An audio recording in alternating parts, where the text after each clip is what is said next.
In a world where wealth often builds walls between people, where homelessness is ignored and poverty is judged, one teenage girl proved that heroism doesn't wear designer clothes or live in mansions. Maya Thompson, a 16-year-old living on the streets of Chicago, had nothing but the clothes on her back and a heart bigger than the city itself.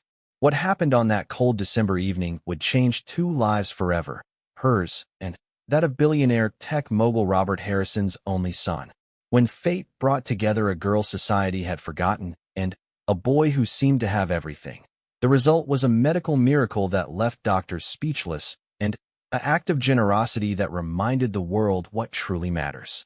This is not just a story about rescue. It's about dignity, courage, and the incredible power of human compassion that exists in the most unexpected places. Maya didn't know that the unconscious teenager she found behind a dumpster was worth more money than most people see in a lifetime. She simply saw someone who needed help. What followed challenged everything we think we know about worth, value, and what it truly means to be rich. Prepare to be amazed by a real story that proves heroes walk among us every day, often invisible to those who need to see them most.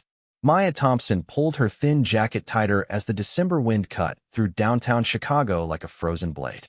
At 16, she had been living on the streets for 8 months, ever since aging out of her last foster home. Her world consisted of doorways, soup kitchens, and the constant search for safety in a city that seemed determined to forget she existed. The abandoned warehouse district near the river had become her temporary refuge.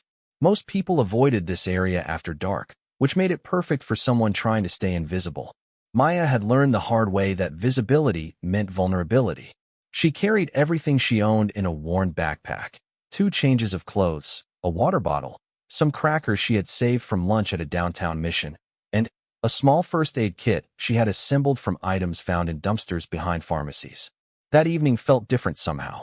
The cold was bitter, but Maya had experienced worse. What bothered her was the feeling that she was being watched. She had developed sharp instincts during her months on the street, and something felt off. As she made her way toward the loading dock where she usually spent her nights, she heard something that made her freeze, a low moan coming from behind the large dumpster near the old textile building. Maya's first instinct was to run. Street life had taught her that investigating strange sounds usually led to trouble. But the moan came again, weaker this time, and it sounded young. Against every survival instinct she had developed, Maya approached the dumpster slowly, her phone's flashlight cutting through the darkness. What she found changed everything. A teenager, probably around her age, lay unconscious behind the dumpster. He was wearing expensive clothes, a leather jacket that probably cost more than Maya had seen in months, designer jeans, and sneakers that looked like they had never touched a dirty street before this moment. But, despite his obvious wealth, he was in serious trouble. His skin was pale and clammy, his breathing was shallow, and there was a medical alert bracelet on his wrist.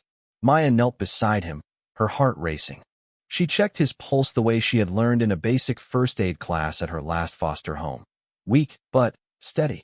His pupils were dilated when she carefully lifted his eyelids, and his breathing was becoming more labored. She grabbed his wrist to read the medical bracelet and felt her stomach drop. Type 1 diabetes, severe hypoglycemia risk. Maya had lived with a diabetic foster sister once and knew enough to recognize a diabetic emergency. This boy needed sugar, and he needed it immediately, or he could slip into a coma or worse. She frantically searched her backpack for anything that might help. The only sweet thing she had was a small packet of honey she had taken from a coffee shop earlier that day. Working quickly, Maya carefully opened the boy's mouth and squeezed a small amount of honey under his tongue, massaging his throat gently to encourage swallowing. She repeated the process twice more, using up her entire supply. Then, she called 911, giving the dispatcher their exact location and explaining the medical emergency as clearly as she could. While waiting for the ambulance, Maya noticed something that made her even more concerned. The boy had obviously been robbed. His pockets were turned out, and there was a bruise on the side of his head suggesting he had been knocked unconscious. His wallet, phone, and any other valuables were gone. In this condition, in this location, he would have died before morning if Maya had not found him. The paramedics arrived within 12 minutes, though it felt like hours to Maya. She explained what she had found and what first aid she had provided. The lead paramedic, a woman named Linda, looked impressed as she checked the boy's blood sugar levels. "You probably saved his life," Linda told Maya as they prepared to load the unconscious teenager into the ambulance. His blood sugar was critically low. Without that immediate glucose, he could have gone into a diabetic coma. "Where did you learn to respond so quickly to a diabetic emergency?" Maya explained about her foster sister, downplaying her own actions. But Linda was not easily dismissed. "Most people would have panicked or done the wrong thing. You knew exactly what to do and acted fast. That takes real courage and knowledge." As the ambulance prepared to leave, Linda asked Maya if she wanted to ride to the hospital. "You found him. You might want to make sure he's okay. Plus, the police will want to talk to you about the circumstances." Maya hesitated. Hospitals meant authorities, and authorities meant questions about why a 16-year-old girl was alone on the streets at midnight. But something about the unconscious boy made her want to see this through. Maybe it was the vulnerability she recognized, the way he looked so young and helpless despite his expensive clothes. Or maybe it was simply that for the first time in months, Maya felt like she had done something that truly mattered. She climbed into the ambulance. At Chicago General Hospital, the emergency room staff worked quickly to stabilize the patient. Maya sat in the waiting area. Suddenly, very aware of how out of place she looked in the sterile, well-lit environment. Her clothes were clean but obviously worn, and she had not had a proper shower in 3 days. The hospital smell, that mix of disinfectant and floor wax, reminded her of visiting her foster sister during her diabetic episodes. A police officer named Detective Rivera approached Maya after about an hour. He was kind but thorough in his questions about how and where she had found the victim. Maya told the truth about everything except her living situation, carefully avoiding details that would reveal she was homeless. Detective Rivera seemed focused on the robbery and assault aspects of the case rather than Maya's personal circumstances. "The victim is very lucky you found him when you did," Detective Rivera explained. "The doctors say another hour in that condition could have been fatal. The combination of the head injury from the assault and the diabetic emergency was extremely dangerous." Maya learned that the boy was stable but still unconscious, and that the hospital was trying to identify him since his wallet and identification had been stolen. His expensive clothes and dental work suggested he came from a wealthy family, but without ID, they were struggling to contact anyone. "Did he say anything before he lost consciousness?" Detective Rivera asked.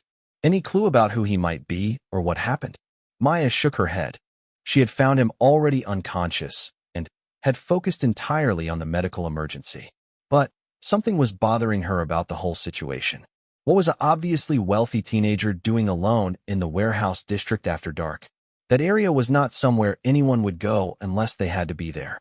Around 3 in the morning, Maya made a decision that would change her life forever.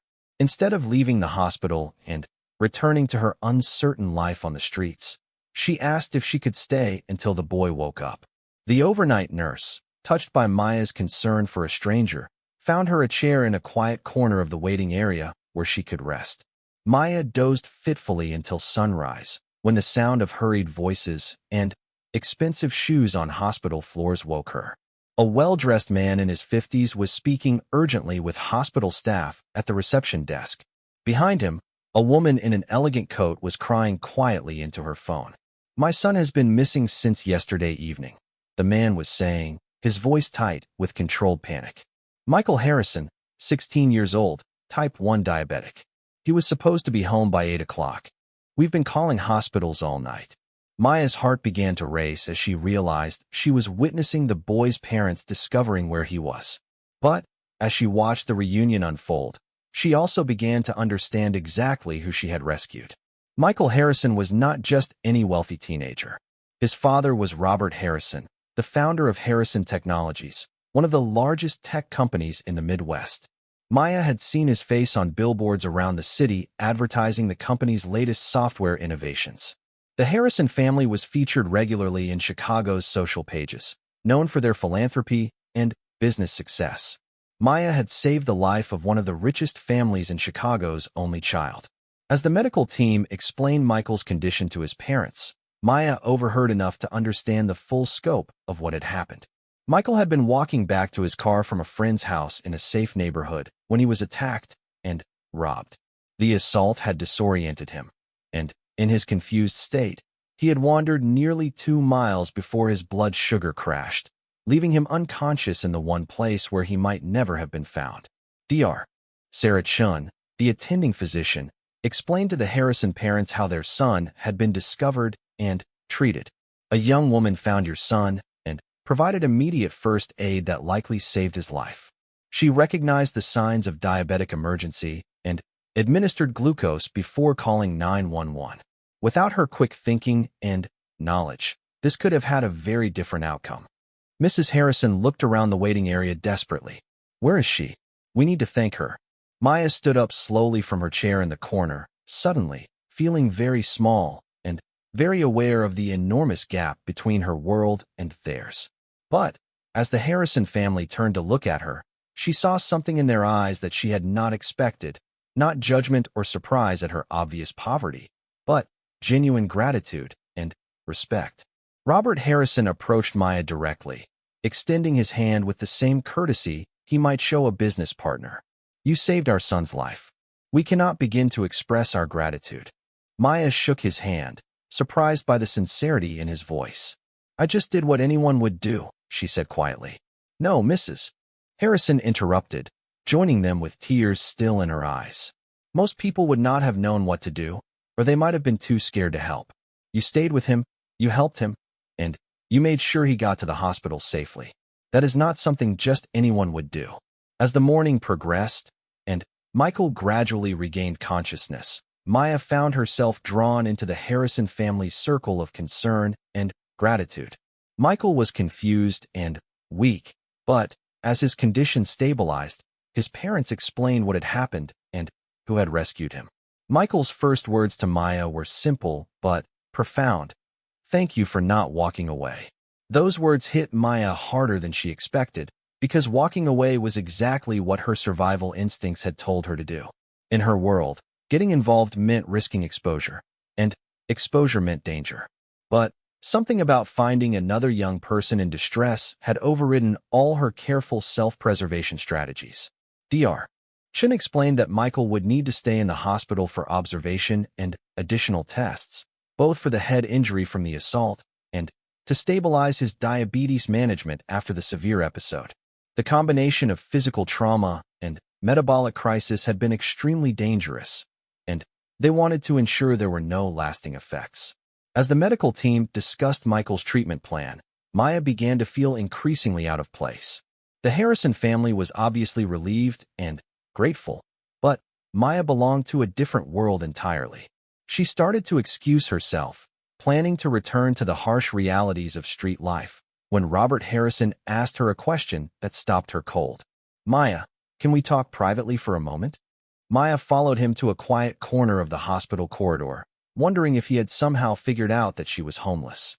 But Robert Harrison's first question surprised her completely. How did you know what to do for Michael's diabetes? That level of first aid knowledge is not something most teenagers have. Maya explained about her foster sister and the basic medical training she had picked up during her time in the system. But, as she spoke, she could see Robert Harrison processing information in a way that made her nervous. His questions were gentle but thorough, and Maya realized he was beginning to understand more about her situation than she had intended to reveal. Maya, where are your parents? How did you get to the hospital at 3 in the morning? Breakfast in the hospital cafeteria became one of the most surreal experiences of Maya's life. Sitting across from Robert and Elizabeth Harrison, eating the first hot meal she had enjoyed in weeks, Maya found herself sharing details about her life that she had never spoken aloud to anyone. The Harrisons listened without judgment as Maya explained how she had ended up in foster care at age 7 after her single mother died in a car accident. She described the series of foster homes, some kind and some difficult, and the harsh reality of aging out of the system at 16 with nowhere to go and no family to rely on. The last foster family I lived with was actually really good to me, Maya explained, picking at her scrambled eggs. But they already had 4 other kids, and When I turned 16, they just could not afford to keep me without the state support. They felt terrible about it, but I understood. Elizabeth Harrison reached across the table and gently touched Maya's hand. No 16-year-old should have to understand that, she said quietly. How have you been surviving these past 8 months? Maya described her daily routine. The soup kitchens, the public libraries where she could stay warm and clean during the day, the constant challenge of staying safe while invisible. She talked about the people she had met on the streets, both those who helped each other survive and those who made survival more dangerous. Most people look right through you when you are homeless, Maya said. It is like you become invisible. Sometimes I would sit outside office buildings downtown during lunch hour, and hundreds of people would walk past me like I was not even there. Robert Harrison leaned forward, his business mind clearly working through the implications of what Maya was telling them. You have been living like this for 8 months, and last night you used the last of your food to help Michael? Maya looked confused for a moment, then realized he was referring to the honey packets she had given Michael. It was not really food, she said. I mean, it was sweet, but I was saving it to put in water if I could not find anything else to eat later. The simple matter-of-fact way Maya described sacrificing her emergency food supply to save a stranger's life left both Harrisons speechless. Elizabeth had tears in her eyes as she began to understand the full scope of Maya's generosity. Maya, Robert said carefully, you gave up potentially your last source of nutrition to save someone you had never met. That goes far beyond ordinary kindness. Maya shrugged uncomfortably. He needed it more than I did right then. Besides, I could always find more honey packets somewhere. After breakfast, they returned to Michael's room, where the teenager was now fully awake and considerably stronger. The doctor had confirmed that there was no serious brain injury from the assault, and his blood sugar levels were stabilizing well. Michael would make a complete recovery, though he would need to be more careful about his diabetes management and personal safety in the future. Michael wanted to hear the full story of how Maya had found him and what she had done. As Maya recounted the events of the previous night, Michael listened with growing amazement and gratitude. When she finished, he was quiet for a long moment. I remember being scared, Michael said finally. After they robbed me and hit me, I was confused and could not think clearly. I knew something was wrong with my blood sugar, but I could not focus enough to figure out what to do. I just kept walking, thinking I needed to get somewhere safe, but I got more and more lost. Dr. Chun, who had been checking Michael's charts, looked up with interest. The disorientation from the head trauma combined with hypoglycemia is extremely dangerous. Your cognitive function would have been severely impaired. Maya, when you found Michael, how did you know to check for diabetes? Maya explained about the medical alert bracelet and her experience with her foster sister's diabetic episodes. Dr. Chin nodded approvingly. Many people would have missed that bracelet in the dark or would not have known what hypoglycemia looks like.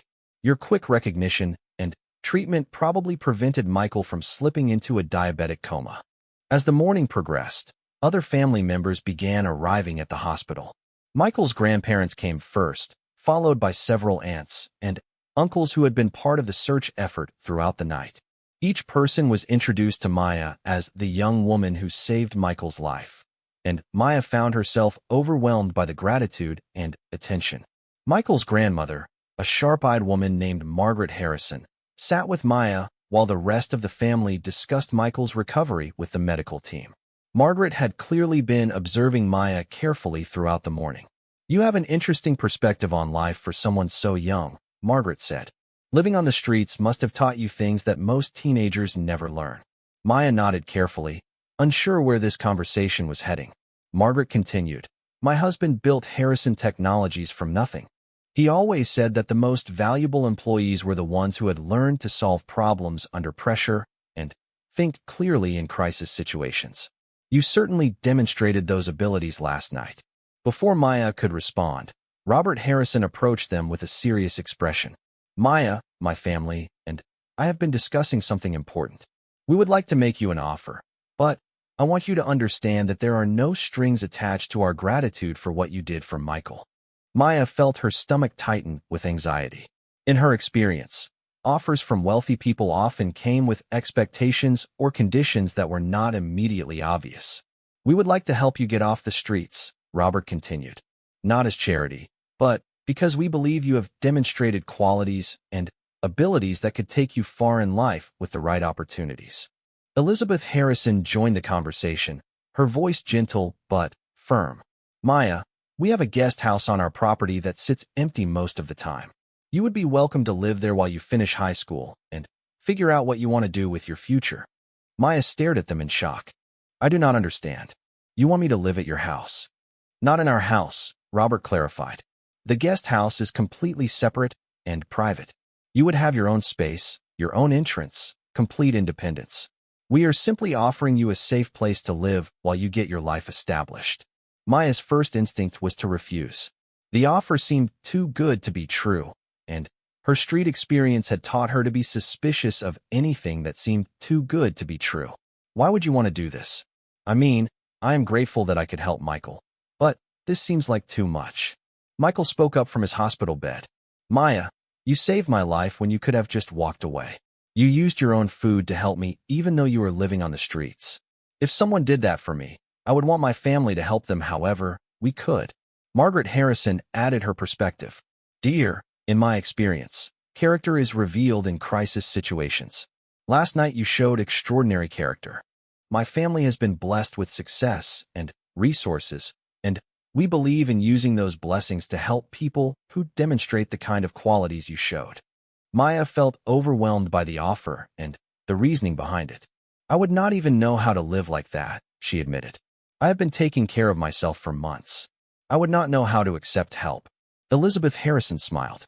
That is exactly why we want to help you. Most people in your situation would be asking us for money or making demands.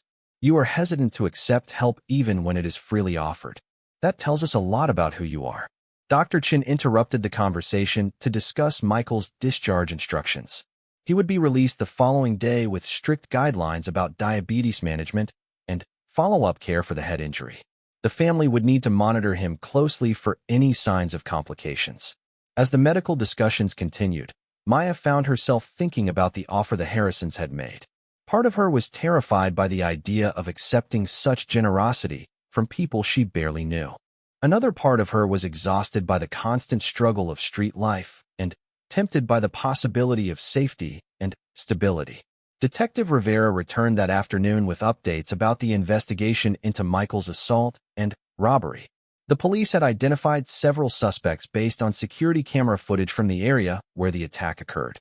Maya provided a statement about the condition she had found Michael in and the timeline of events. The perpetrators probably thought they were just robbing another rich kid, Detective Rivera explained to the family. They had no idea their victim was diabetic or that the assault could have been fatal in combination with his medical condition. Maya listened to the detective's explanation with a growing understanding of how close she had come to finding a dead body instead of an unconscious but savable person. The timing of her discovery, her recognition of the medical emergency, and her quick response had created a chain of events that literally meant the difference between life and death. Later that afternoon, Maya made a decision that surprised even herself.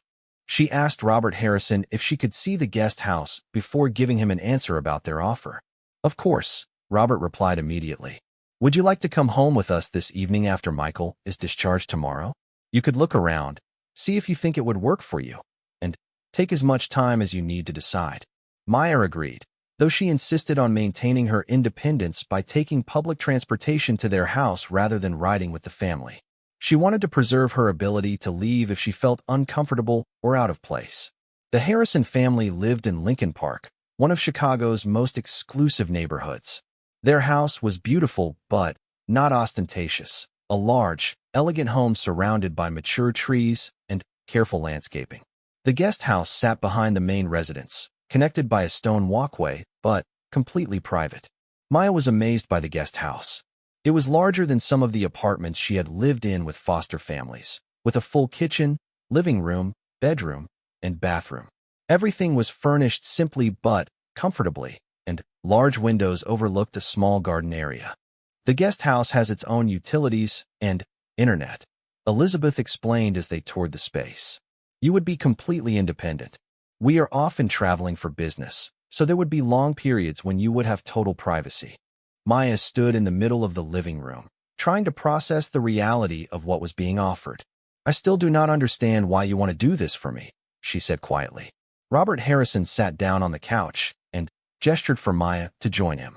Maya, successful people often get credit for being smart or hardworking or lucky. But what most people do not understand is that success requires something else: the ability to make good decisions under pressure and the willingness to do the right thing even when it costs you something. He continued, last night, you demonstrated both of those qualities in a life-or-death situation. You assessed a medical emergency correctly, you acted quickly and decisively, and you sacrificed your own resources to help someone in need. Those are not common abilities. Elizabeth added, we are not offering you charity, Maya. We are offering you an opportunity to develop your potential in a stable environment. What you do with that opportunity is entirely up to you. Maya walked to the window and looked out at the garden, thinking about the offer and what accepting it would mean. For 8 months, she had focused entirely on survival, finding food, staying warm, avoiding danger. The idea of thinking beyond survival to actual goals and plans was both exciting and terrifying. Could I finish high school if I lived here? She asked. Absolutely, Robert replied.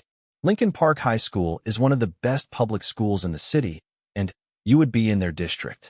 We could also help you explore other educational options if you prefer. Maya turned back to face them. What would you expect from me in return? Nothing, Elizabeth said simply. We would expect you to take care of the guest house and respect our property, but beyond that, you would be free to make your own choices about school, work, and your future. Maya was quiet for a long moment, considering the offer and trying to identify any hidden costs or expectations. In her experience, adults always wanted something in return for their help, even when they claimed otherwise. Maya called Robert Harrison the next morning from a payphone outside the downtown library. Her voice was steady but nervous as she told him she wanted to accept their offer, with one condition. She wanted to sign some kind of agreement that spelled out exactly what was expected from both sides. I need to know that this is not charity, Maya explained. I want to earn my place there somehow, even if it is just taking care of the property or helping with something. I have never accepted anything without giving something back. Robert Harrison's respect for Maya increased even more as he listened to her mature approach to their arrangement. I think that is an excellent idea, Maya. Would you be comfortable meeting with our family attorney to draft something that protects both your interests and ours? 3 days later, Maya sat in the law office of Harrison Technologies' corporate attorney, a kind woman named Sandra Chun who specialized in employment and housing law. Sandra had prepared a simple agreement that gave Maya the right to live in the guest house rent-free for up to 2 years, with the option to extend the arrangement annually thereafter. In exchange, Maya would be responsible for basic maintenance of the guest house and grounds, including lawn care, snow removal, and general upkeep. The agreement also established that Maya would maintain her own finances and personal independence, and that either party could terminate the arrangement with 30 days' notice. This protects both of you, Sandra explained as they reviewed the document. Maya, you have security and stability, but also the legal right to your privacy and independence. Mr. and Mrs. Harrison, you have a responsible caretaker for the property and clear guidelines about the relationship. Maya read the agreement carefully before signing it. For the first time in 8 months, she had a legal address and the security of knowing where she would sleep each night. Moving into the guest house was both exciting and overwhelming. Maya owned so little that everything she possessed fit into 2 shopping bags. But, suddenly, she had an entire furnished home to herself. The first night, she lay awake in the comfortable bed, listening to the sounds of the quiet neighborhood, and trying to believe that this was really her life now. Elizabeth Harrison had stocked the refrigerator and pantry with basic groceries, but Maya insisted on paying her back from the small amount of money she had saved during her time on the streets. I need to buy my own food, Maya explained. It is important to me. Elizabeth understood and agreed, but she also helped Maya apply for various assistance programs that she was eligible for as an emancipated minor. Within 2 weeks, Maya was receiving food assistance and had applied for part-time work-study programs that would help her support herself while attending school. Enrolling in Lincoln Park High School was Maya's next major challenge. She had been out of school for nearly a year, and she worried about her ability to catch up academically. The school counselor, Mrs. Rodriguez, was sympathetic to Maya's situation and helped her design a course schedule that would allow her to graduate on time. "Your transcripts show you were an excellent student before you left school," Mrs. Rodriguez noted as they planned Maya's academic recovery.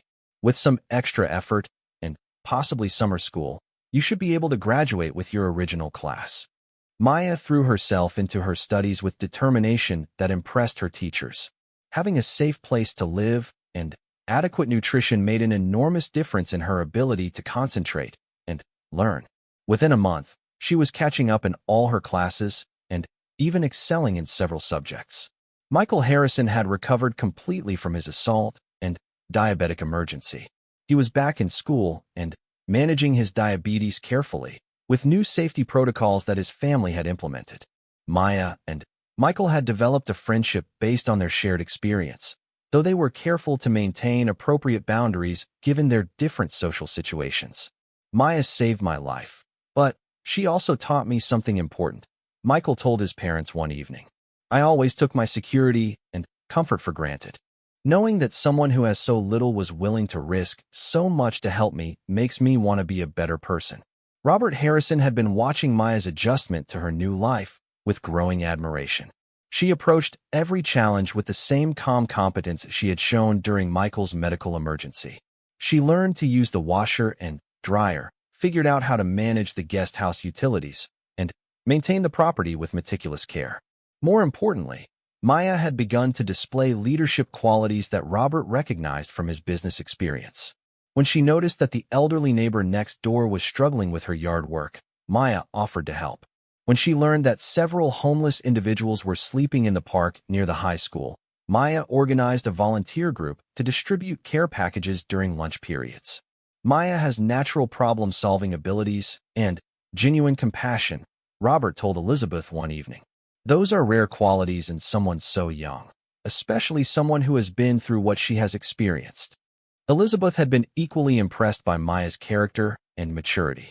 She never complains about anything, she never asks for extras, and she treats everyone with respect regardless of their situation. "I think we are learning as much from her as she is from us." After Maya had been living in the guest house for 3 months, Robert Harrison made an unexpected proposal. He offered Maya a part-time job with Harrison Technologies, working in their community outreach department and helping to develop programs for at-risk youth. "Your personal experience gives you insights that our current staff lacks," Robert explained. "You understand the challenges that homeless and foster care teenagers face, and you have demonstrated the kind of character and problem-solving abilities that could help us create more effective programs." Maya was intrigued by the opportunity, but hesitant about working for the same family that was providing her housing. "I do not want there to be any confusion about our relationship," she said. "You are helping me with housing, and I do not want that to affect how I do my job or how you evaluate my work." Robert appreciated Maya's concern about maintaining appropriate boundaries. "That is exactly why I know you would be good at this job, Maya. You think through the implications of decisions and relationships. We would treat you exactly like any other employee, with the same expectations and the same evaluations." Maya accepted the position and quickly proved herself to be a valuable addition to the Harrison Technologies team. She helped design a mentorship program that paired successful young adults with teenagers aging out of foster care.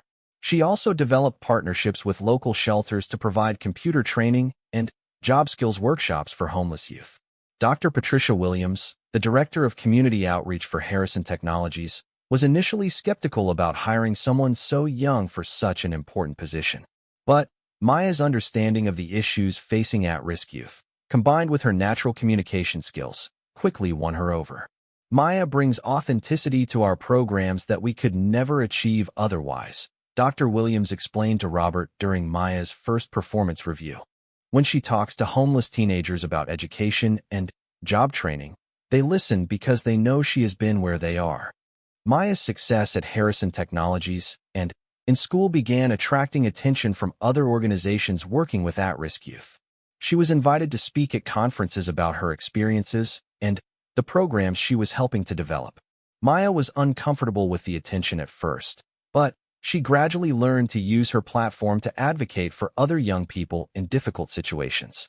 I do not want to be seen as some kind of success story that makes people feel better about ignoring the problem, Maya explained during her first public speaking engagement. For every person like me who gets help, there are hundreds of others who do not. My job is to make sure we do not forget about them. Maya's advocacy work brought her to the attention of several universities with strong social work and public policy programs.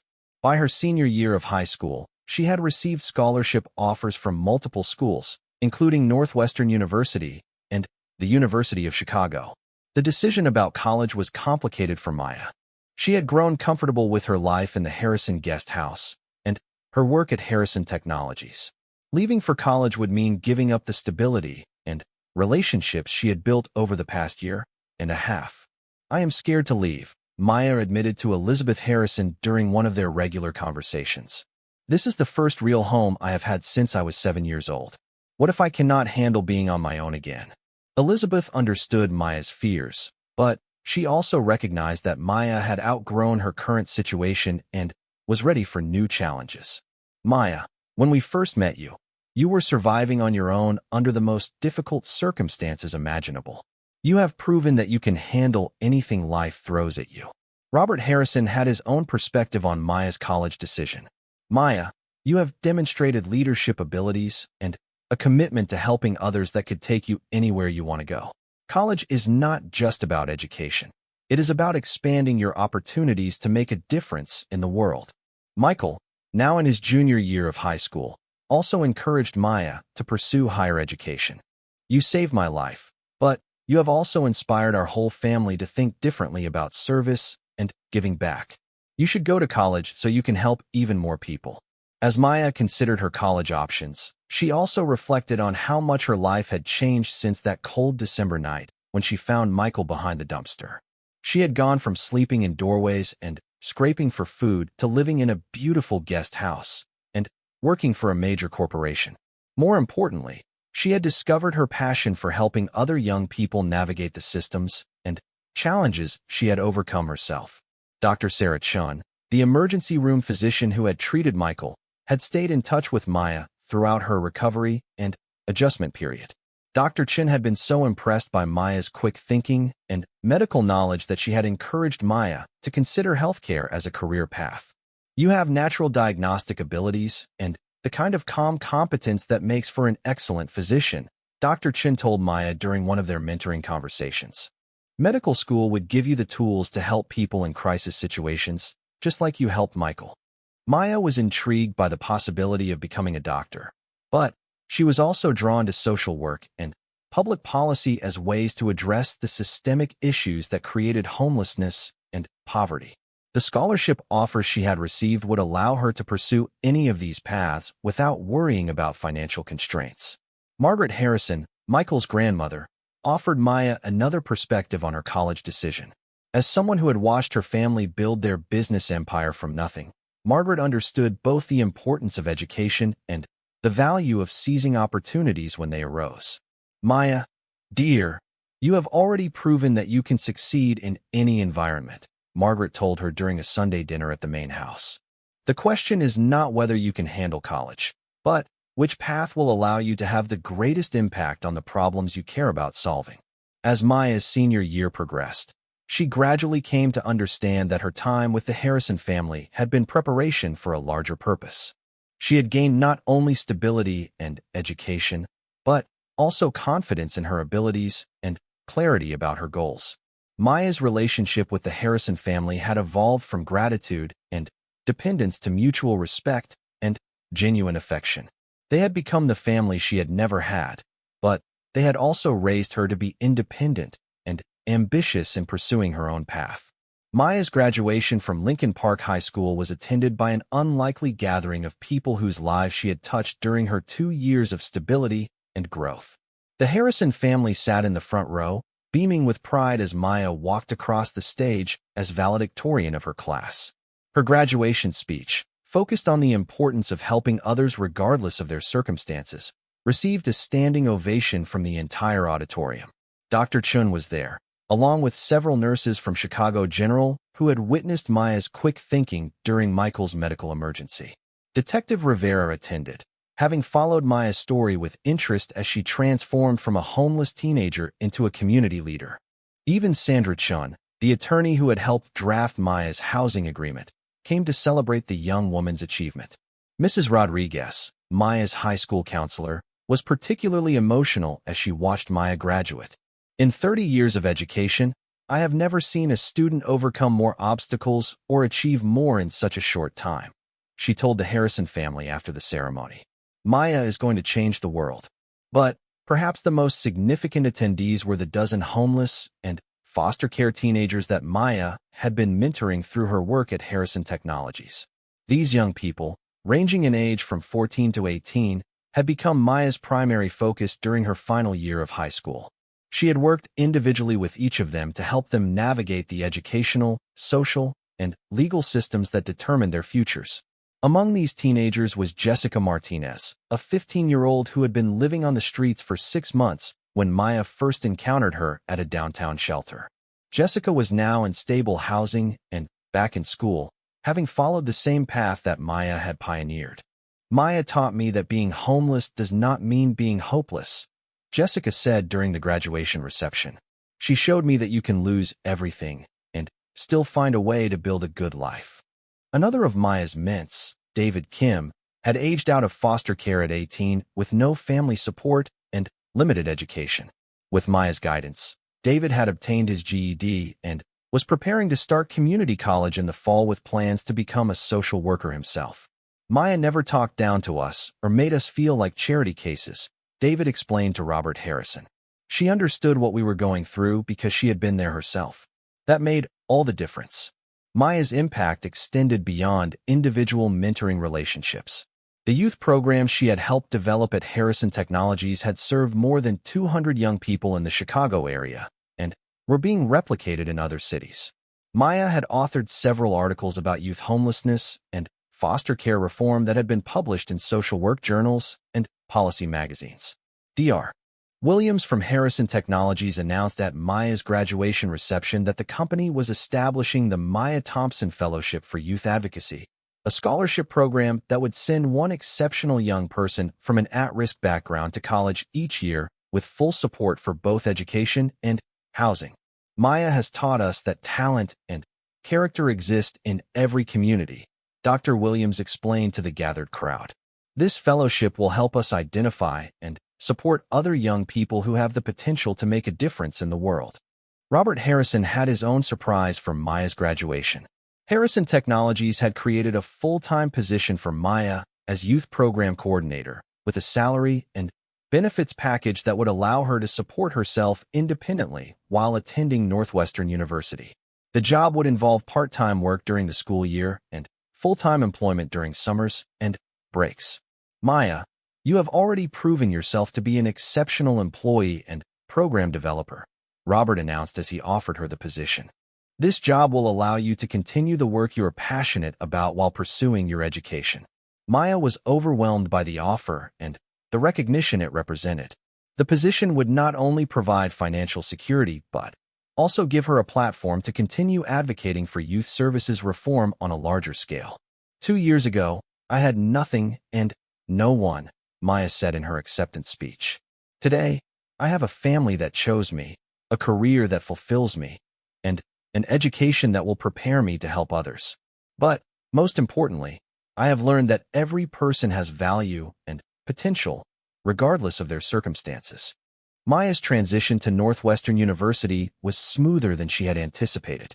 Her work experience at Harrison Technologies had prepared her well for the academic rigor of social policy studies, and her personal background gave her unique insights into the theoretical frameworks being discussed in her classes. Professor Janet Wilson, who taught Maya's first-year seminar on child welfare policy, was immediately impressed by Maya's contributions to class discussions. Maya brings real-world experience to academic concepts in a way that enriches the learning environment for all students, Professor Wilson noted in Maya's first semester evaluation. Maya's fellow students initially viewed her with curiosity when they learned about her background, but they quickly came to respect her knowledge and leadership abilities. Maya was elected to represent first-year students on the Student Government Council and was invited to join the university's Speakers Bureau to share her story with prospective students and community groups. Living on campus presented new challenges for Maya, who had grown accustomed to the independence and privacy of the Harrison guest house. The dormitory environment was noisy and chaotic compared to what she was used to, but Maya adapted by creating study spaces in quiet corners of the library and establishing routines that helped her maintain focus. Maya's roommate, Ashley Chun, was the daughter of two physicians from suburban Chicago who had never met anyone from Maya's background. Initially awkward, their relationship evolved into a genuine friendship as Ashley learned about Maya's experiences, and Maya learned about Ashley's very different challenges as a first-generation American struggling to meet her parents' expectations. Maya taught me to think about privilege and opportunity in ways I had never considered, Ashley reflected during their second semester. She never made me feel guilty about my advantages, but she helped me understand how I could use them to help other people. Maya's academic performance was exceptional from the beginning. She earned a 4.0 GPA during her first semester and was invited to join the university's honors program. Her professors consistently praised her analytical abilities, her writing skills, and her unique perspective on social policy issues. Dr. Robert Martinez, who taught Maya's course on foster care systems, was particularly impressed by her final paper, which analyzed the transition services available to youth aging out of care and proposed specific reforms based on both research and personal experience. Maya's paper was the most insightful analysis of foster care transition services I have read in 20 years of teaching, Dr. Martinez told his colleagues. She combines academic rigor with practical understanding in a way that few students ever achieve. Maya's work at Harrison Technologies continued to evolve during her college years. She spent her summer breaks developing new programs and expanding existing services, while maintaining her mentoring relationships with at-risk youth in the Chicago area. Her combination of academic learning and practical experience made her increasingly effective at designing interventions that actually worked. One of Maya's most successful initiatives was a partnership between Northwestern University's social work students and Harrison Technologies youth programs. Maya designed a field placement program that allowed social work students to gain practical experience while providing additional staffing for youth services. Maya has created a model that benefits everyone involved, explained Dr. Patricia Johnson, Northwestern's field education director. Students get hands-on experience with the populations they want to serve, the community organization gets additional resources, and the young people receive more intensive support. Maya's junior year brought new recognition for her advocacy work. She was selected as a finalist for the prestigious Truman Scholarship, which supports college students committed to careers in public service. Although she did not ultimately receive the scholarship, the nomination process helped Maya clarify her long-term goals and connect with other young leaders working on social justice issues.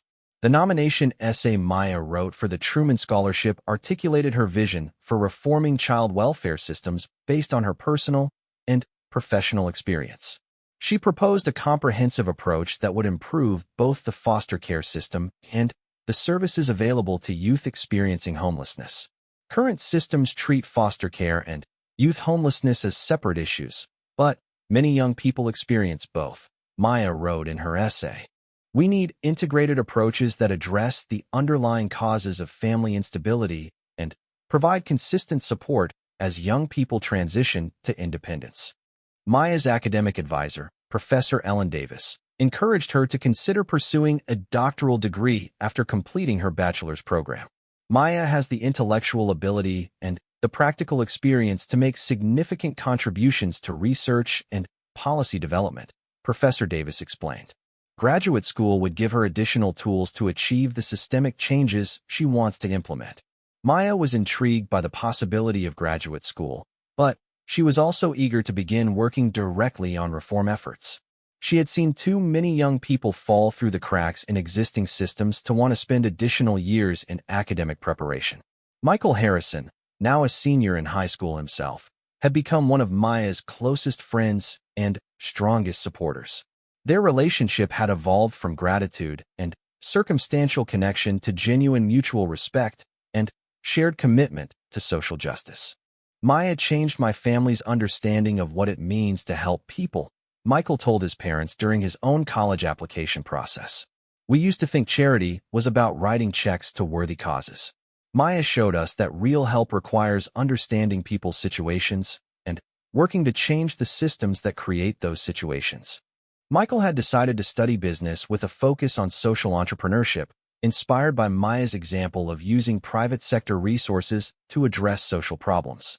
His senior project involved developing a business plan for a social enterprise that would employ young people aging out of foster care while providing them with job training and life skills education.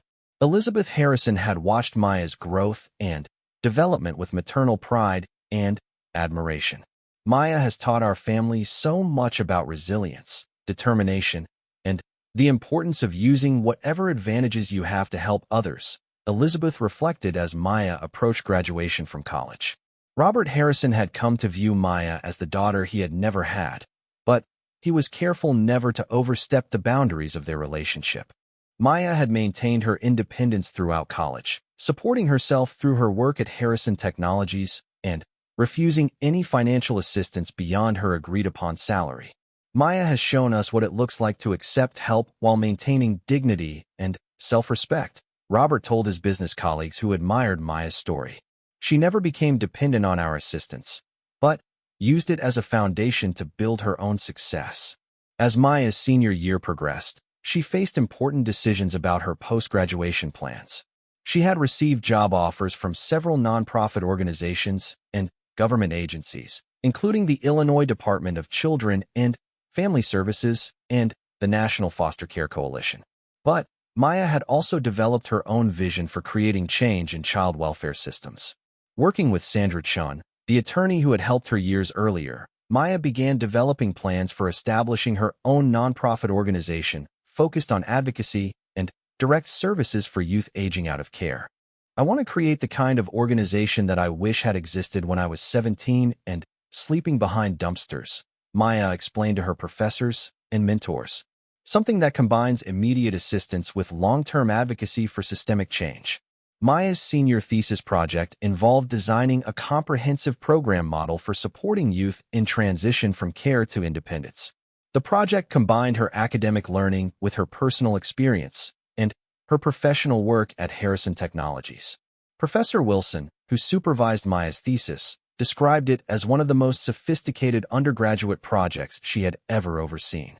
Maya has created a program model that addresses both immediate needs and long-term outcomes in ways that existing programs rarely achieve, Professor Wilson noted in her evaluation. The thesis project also served as the foundation for Maya's business plan for her proposed nonprofit organization.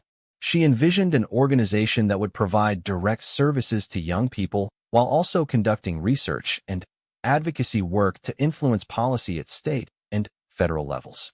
Maya's graduation from Northwestern approached with the same Maya's graduation from Northwestern University was held on a perfect spring day in May, with the Harrison family occupying an entire row in the auditorium to support her achievement.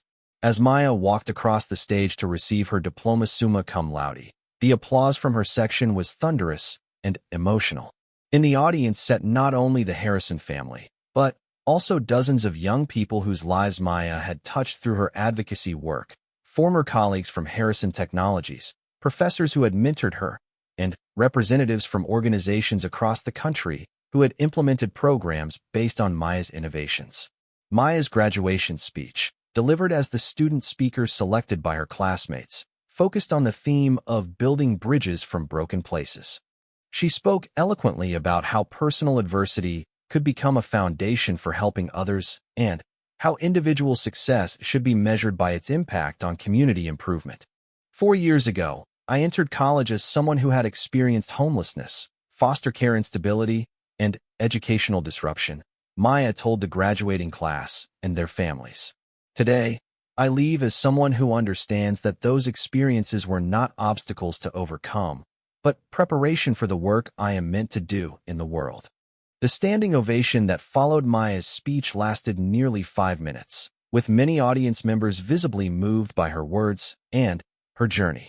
Robert Harrison later told colleagues that watching Maya graduate was one of the proudest moments of his life, comparable to witnessing his own son's achievements.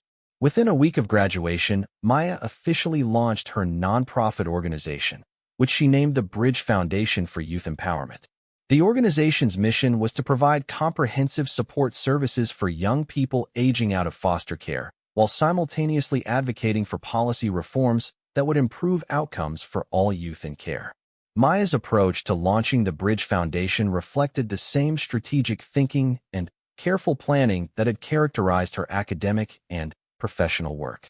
She had spent months building relationships with potential funders, recruiting board members, and developing partnerships with existing organizations that served similar populations. The foundation's initial funding came from multiple sources.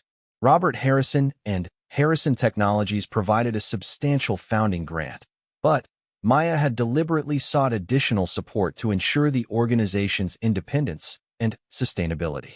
The Chicago Community Foundation, the Annie E. Casey Foundation, and several local family foundations also provided startup funding. Maya's board of directors included Professor Wilson from Northwestern, Dr. Chun from Chicago General Hospital, Sandra Chun the attorney, and several other professionals who had expertise in child welfare, nonprofit management, and youth development.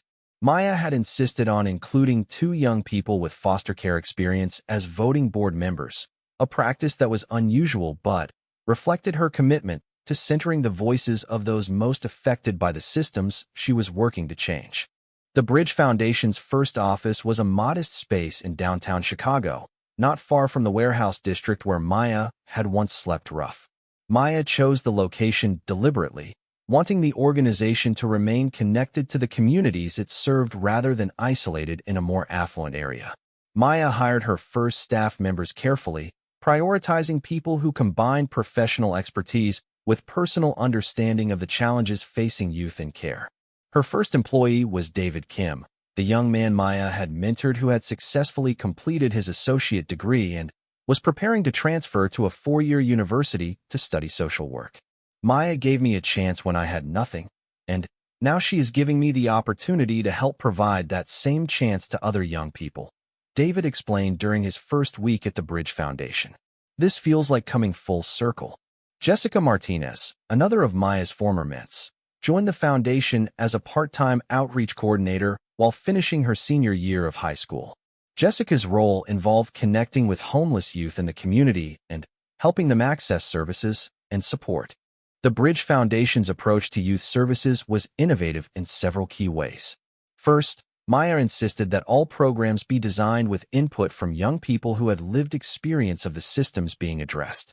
Second, the organization provided both immediate assistance and long-term support, recognizing that successful transitions to independence required sustained help rather than short-term interventions.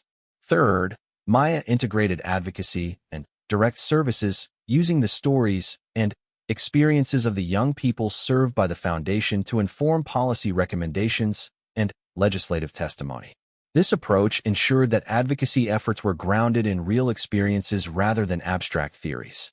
Within 6 months of opening, the Bridge Foundation was serving 40 young people and had established partnerships with local colleges, employers, and housing providers. Maya had developed relationships with legislators and policymakers at both state and local levels, and the foundation's research and advocacy work was beginning to influence discussions about foster care reform. Maya's personal life had also evolved significantly since graduation. She had moved into a small apartment near the foundation's office, finally achieving complete independence from the Harrison family while maintaining close relationships with all of them. Michael Harrison, now a freshman at the University of Chicago studying business and social entrepreneurship, volunteered regularly with the foundation and credited Maya with inspiring his career direction. Maya showed me that business skills and social justice concerns do not have to be separate, Michael explained to his parents during one of his visits home. The Bridge Foundation is a perfect example of how you can run an effective organization while staying true to your values and Mission. Elizabeth Harrison had become one of the Bridge Foundation's most committed volunteers, helping with fundraising events and serving as a mentor to young women in the program. Her involvement had deepened her understanding of the systemic issues that Maya was working to address. Maya has opened our eyes to problems we never knew existed and solutions we never would have imagined, Elizabeth told friends who asked about her volunteer work. She has made our whole family more aware of how we can use our advantages to create opportunities for others. Dr. Chun from Chicago General Hospital had joined the Bridge Foundation's board and helped Maya develop partnerships with healthcare providers to ensure that young people in the program had access to medical and mental health services.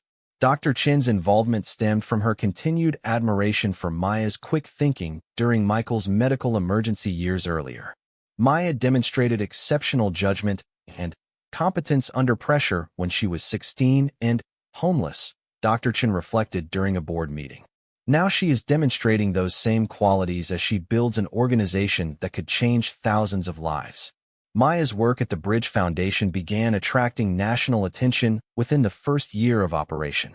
She was invited to speak at conferences, serve on advisory committees, and consult with organizations in other cities that wanted to replicate her model.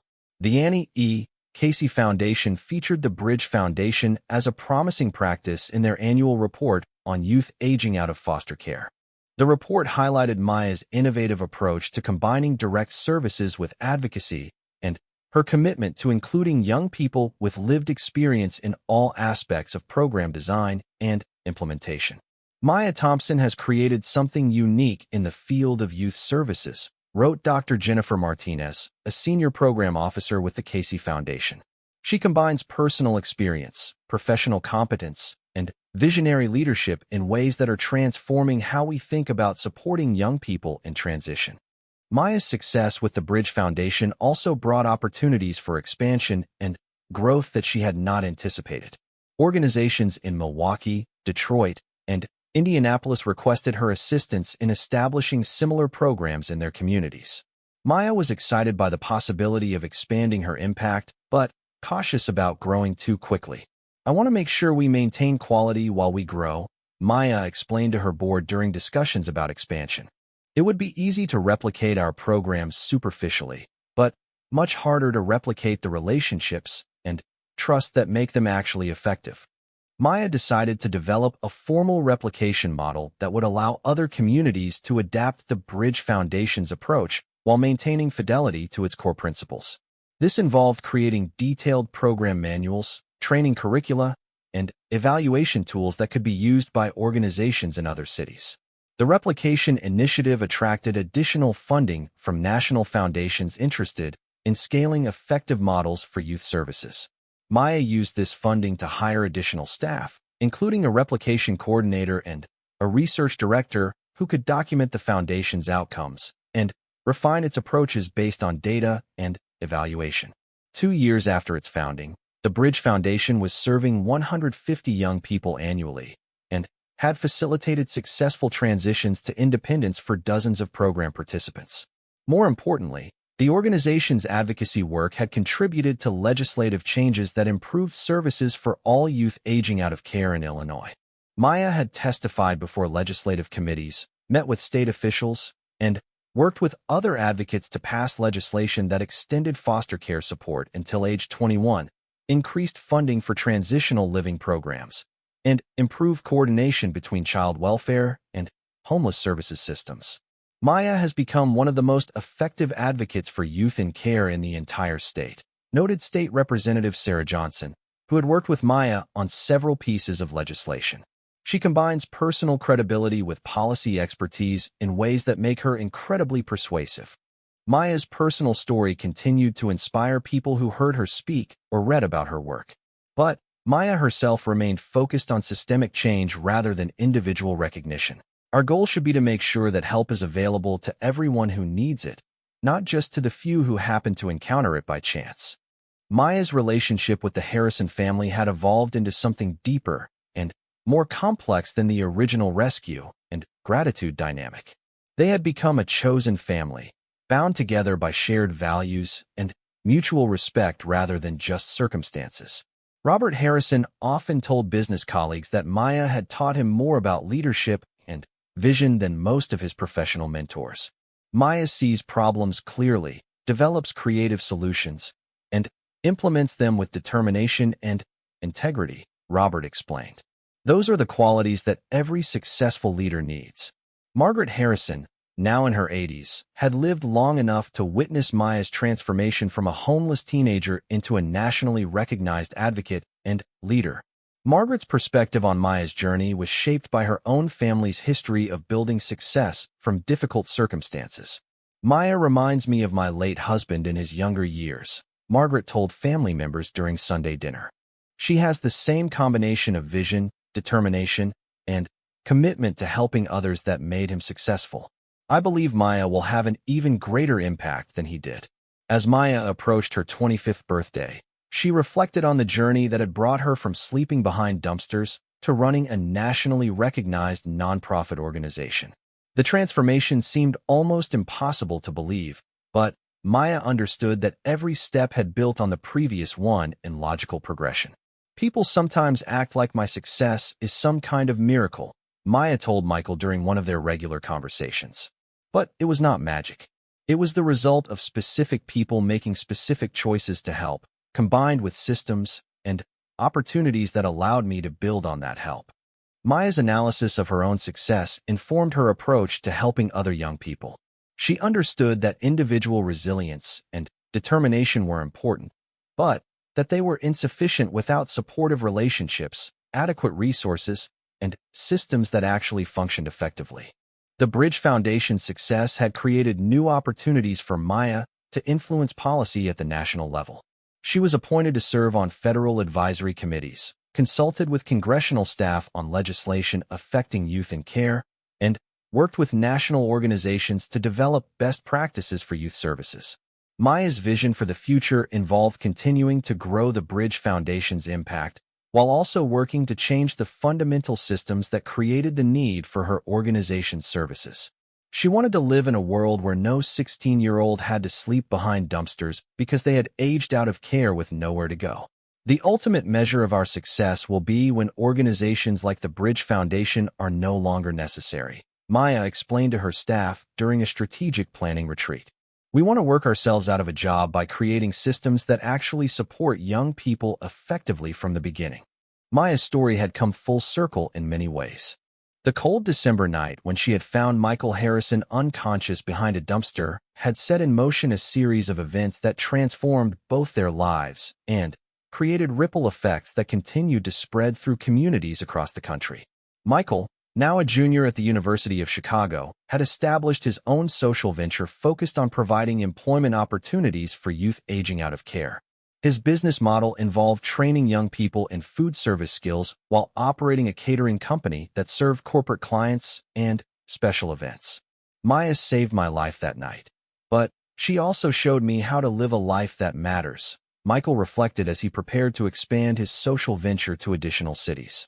The question is not just how to be successful, but how to use success to help other people achieve their own success. The Harrison family's philanthropy had been permanently influenced by their relationship with Maya. They had redirected much of their charitable giving toward organizations serving young people and had become major supporters of foster care reform initiatives. Detective Rivera, the police officer who had investigated Michael's assault, had stayed in touch with Maya over the years and often used her story as an example when training new officers about the importance of understanding the backgrounds and circumstances of the people they encountered. Maya could have easily been arrested for being in that area after hours, Detective Rivera explained during police academy training sessions. Instead, she turned out to be the person who saved a life and went on to save many more lives through her advocacy work. It reminds us to look beyond surface appearances and recognize people's potential.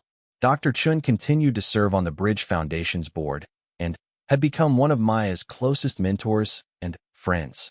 Their relationship had evolved from doctor-patient to colleagues working together on healthcare access issues affecting homeless and at-risk youth.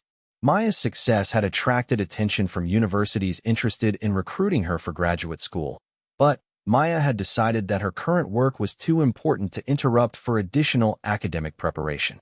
She had learned that systemic change required practical experience and relationship building as much as theoretical knowledge. Maybe I will pursue graduate education later, Maya told Professor Wilson, who continued to encourage her to consider doctoral studies. But right now, I am learning more from running the foundation than I could learn in any classroom.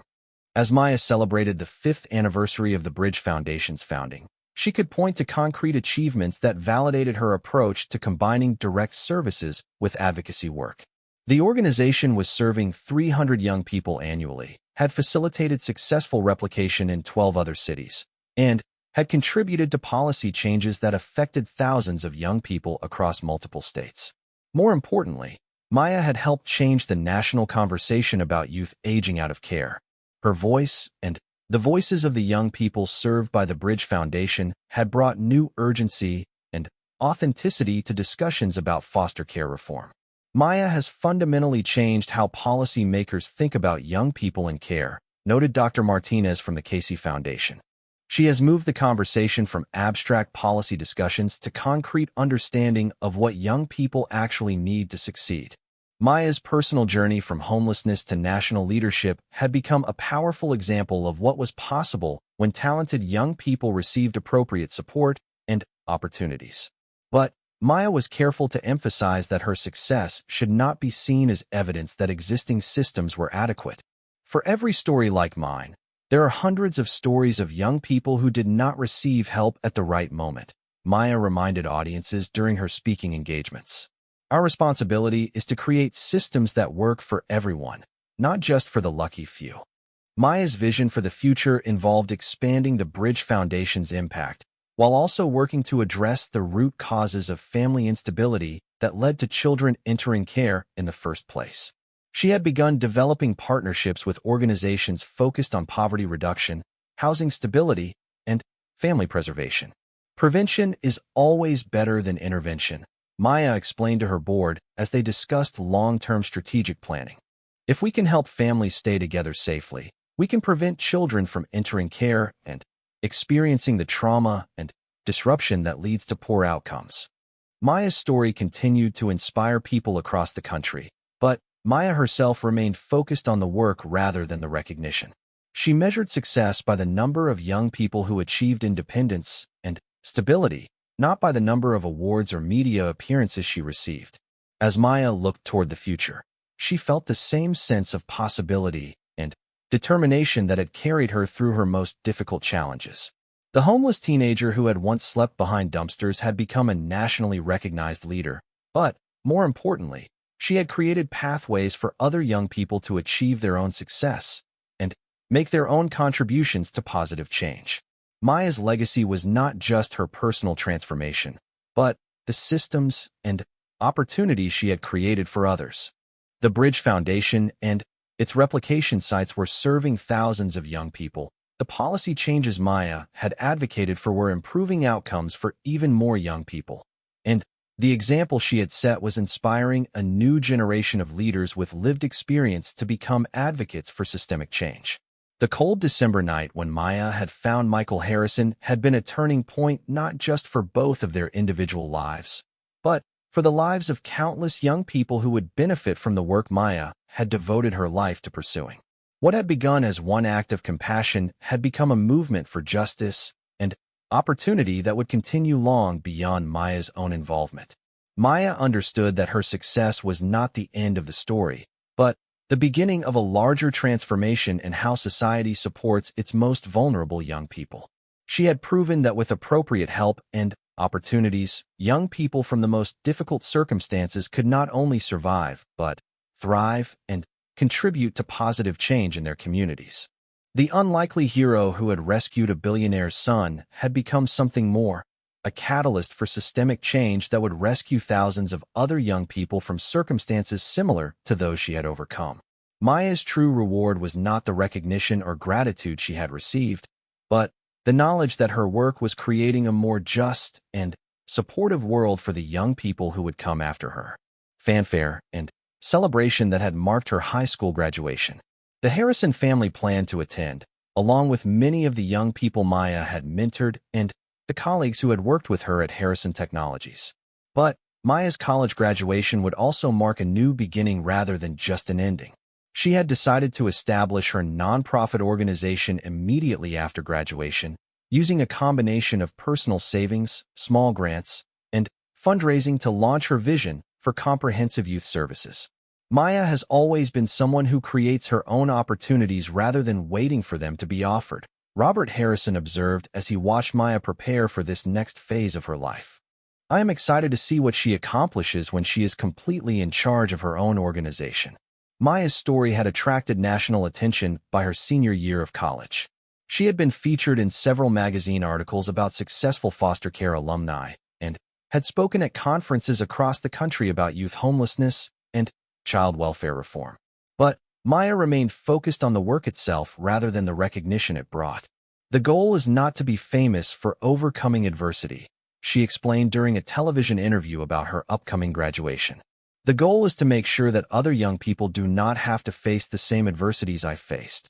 As Maya prepared to graduate summa cum laude from Northwestern University, she reflected on the journey that had brought her from that cold December night when she found Michael Harrison to this moment of achievement and opportunity.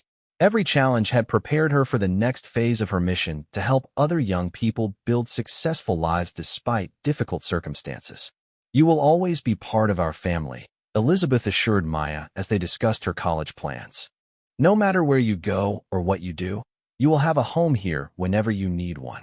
Robert Harrison had his own way of expressing his pride in Maya's growth and achievements. Maya, when we first offered you a place to live, we thought we were helping someone who had helped our family. What we discovered is that you were already the person you needed to be. We just provided you with the opportunity to show the world who you are. Maya's final semester of high school was marked by continued success in both her academic work and her job at Harrison Technologies. She had become a sought-after speaker on issues related to foster care, homelessness, and youth development.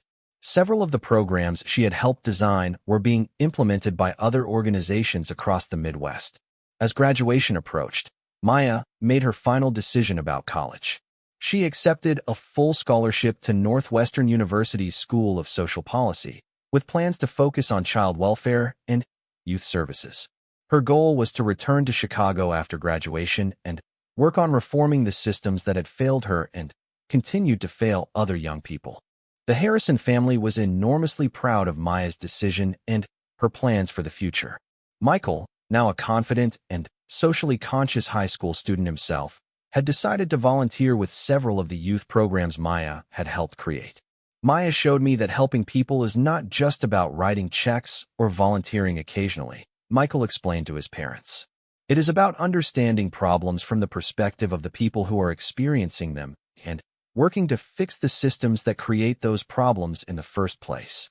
As Maya prepared for her high school graduation ceremony, she reflected on the journey that had brought her from sleeping behind dumpsters to receiving a full scholarship to one of the country's premier universities.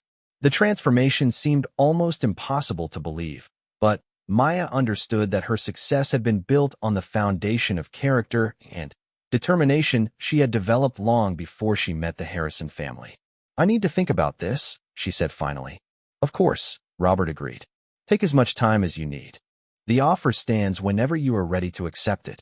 That evening, Maya returned to the warehouse district where she had been staying. The contrast between the Harrison guest house and her usual sleeping spot behind the loading dock was stark and overwhelming. For the first time in months, Maya allowed herself to imagine what it would be like to have a real home again. But along with the hope came fear. What if she could not adapt to living in such a different world? What if the Harrisons changed their minds once they got to know her better? What if accepting their help somehow compromised her independence and self-reliance? Maya spent most of the night awake, weighing the risks and benefits of the Harrison family's offer. By morning, she had made her decision. The question Maya had been dreading had finally come. She could lie, but looking into Robert Harrison's concerned eyes, she found herself telling the truth. I don't have parents anymore. I aged out of foster care 8 months ago. The silence that followed felt enormous. Robert Harrison's expression shifted from curiosity to understanding to something that looked like heartbreak. When he spoke again, his voice was very quiet. "Are you telling me that the young woman who saved my son's life is living on the streets?" Maya nodded, unable to meet his eyes. She waited for the discomfort, the awkwardness, the inevitable withdrawal that happened when privileged people were confronted with real poverty. Instead, Robert Harrison did something completely unexpected. He asked her if she was hungry and if she would like to have breakfast with his family in the hospital cafeteria.